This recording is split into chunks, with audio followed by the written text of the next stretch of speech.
sharing with us.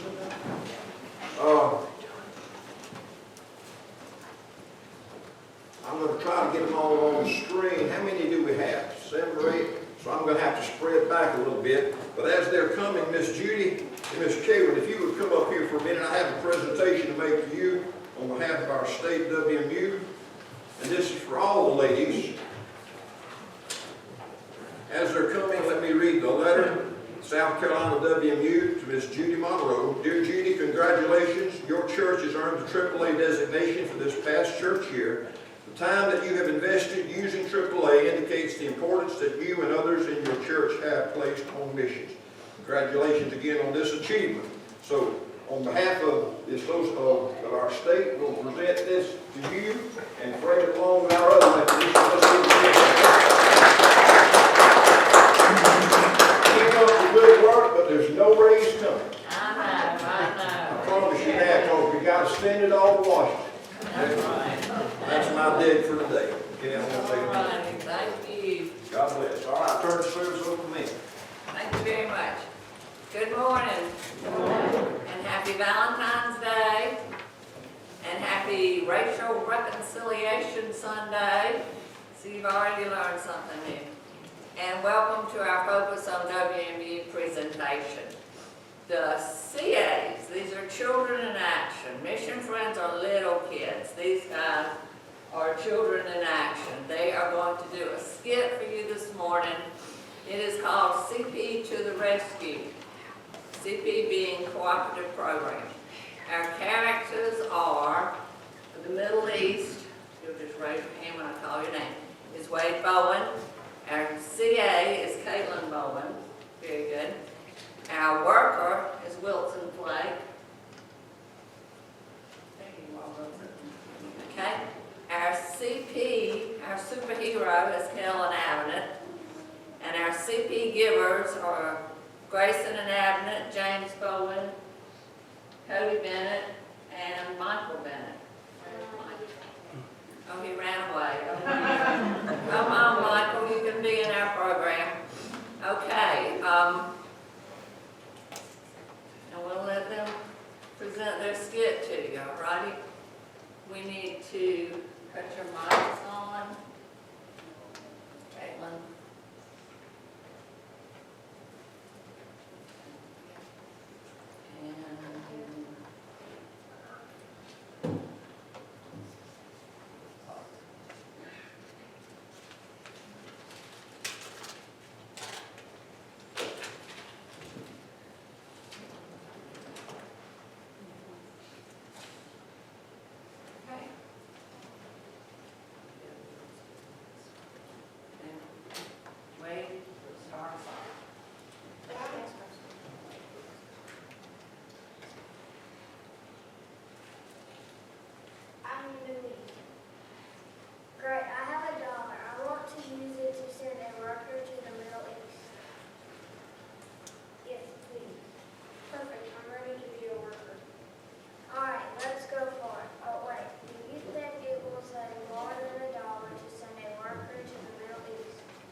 this to you.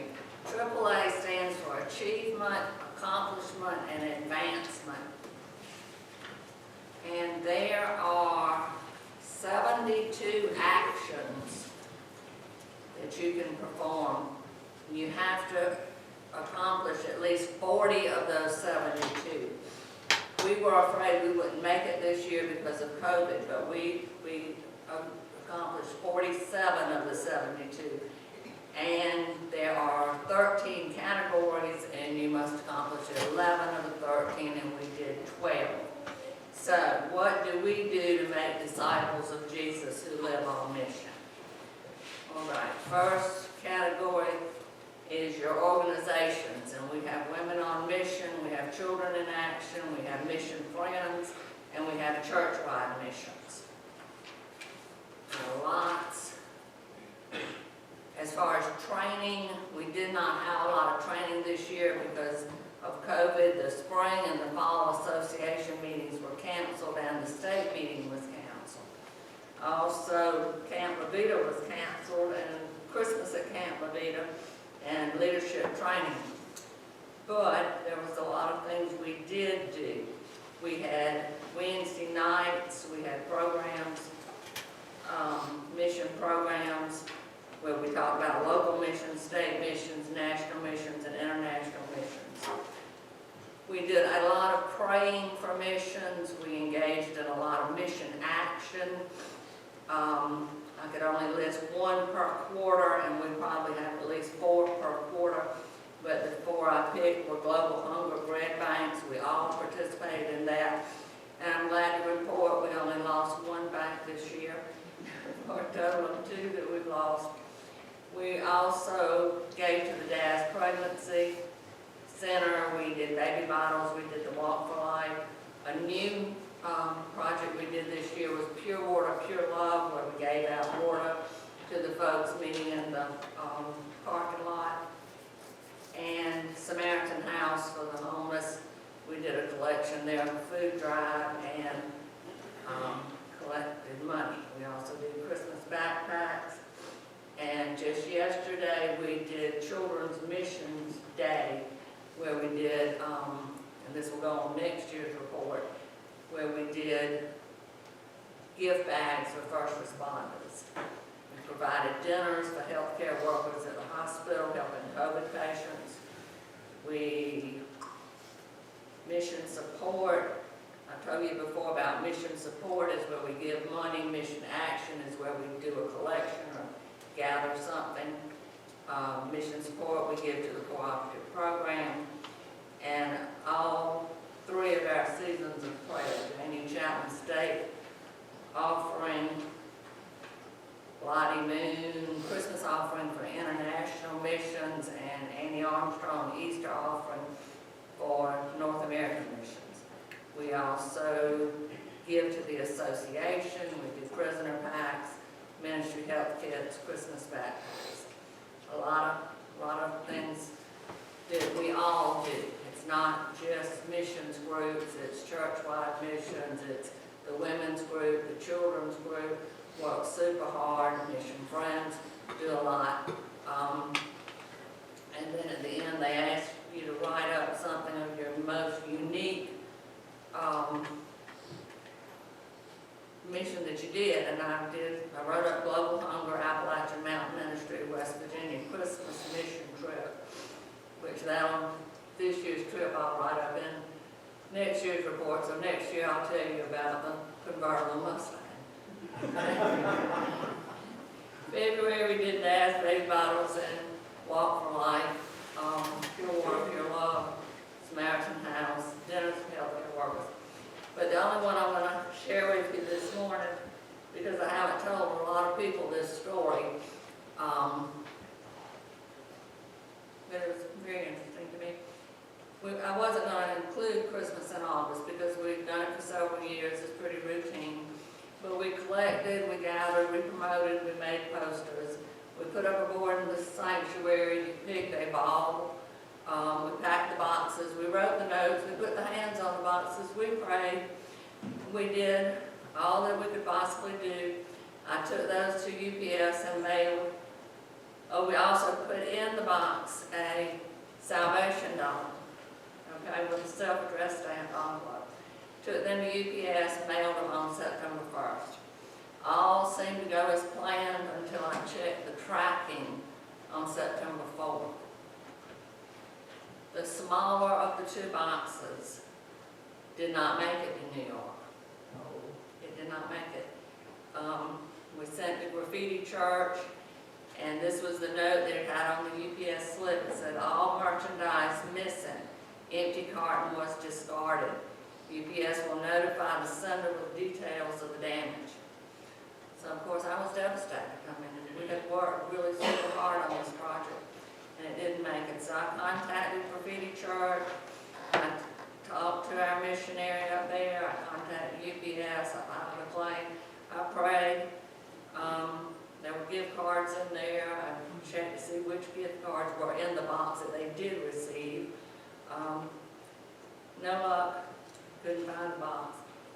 But on September 9th, like 8 days later, UPS leaves an envelope on my front porch. This is the envelope. What do you think is in this envelope? New York stuff. I will tell you, it gave me chills. This is what was in the envelope. That's it? That's it. The only thing that had the self-addressed stamped envelope was that salvation bond. So yes. Then what? Well, that was all UPS, you know, the box was lost. So how the baby came back home, Well, maybe somebody found it and they using it up there in the mountain, you or I somewhere. just don't know. But that salvation dog with the self-addressed stamped envelope in the box up on that. Now, if God can return this baby doll all the way from New York City, maybe the other items will be located, and if not, God has a plan. That's His right. will. Amen. Will be done. Very good. Amen. All right. Now, Mr. Harry's gonna show